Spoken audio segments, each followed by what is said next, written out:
কি বন্ধুরা, বৃষ্টি তাহলে হলো? হ্যাঁ, আমার এখানেও খুব বৃষ্টি হয়েছে। যা গরম পড়েছিল, বৃষ্টির দরকার। ওহ বাপরে বাপ, পারছিলাম না। তবে চলো আজকে রেসিপিটা তোমাদের সাথে শেয়ার করি। শীতকালে তো মোটামুটি আমরা সবাই বেগুন পোড়া খাই। গরমকালেও বেগুন পোড়া না করে বেগুন ভাজা করে আমি তোমাদের পোড়ার স্বাদেরই একটা আইটেম দেখাচ্ছি। দেখো, এখানে কিছুটা বেগুন নিয়েছি। বেগুনগুলোকে গোল গোল করে কেটে একটু নুন, হলুদ, লঙ্কার গুঁড়ো মাখিয়ে ভালো করে ফ্রাইং প্যানে তেল দিয়ে, তেলটা গরম হলে ভালো করে ভেজে নিয়ে তার মধ্যে কিছুটা কুচনো পেঁয়াজ, রসুন, কাঁচা লঙ্কা, ধনেপাতা দিয়ে ভালো করে ভেজে একটা পাত্রে তুলে নিলাম।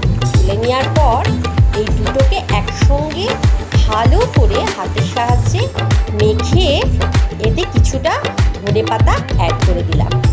এবার একটা থালার মধ্যে একটু গরম গরম ধোয়া ওঠা ভাত দিয়ে যখন তোমরা মাখিয়ে খাবে বন্ধুরা, জাস্ট ফাটাফাটি। একবার করে দেখতে পারো। ভালো লাগলে আমাকে কমেন্টে জানিও। হ্যাঁ বন্ধুরা।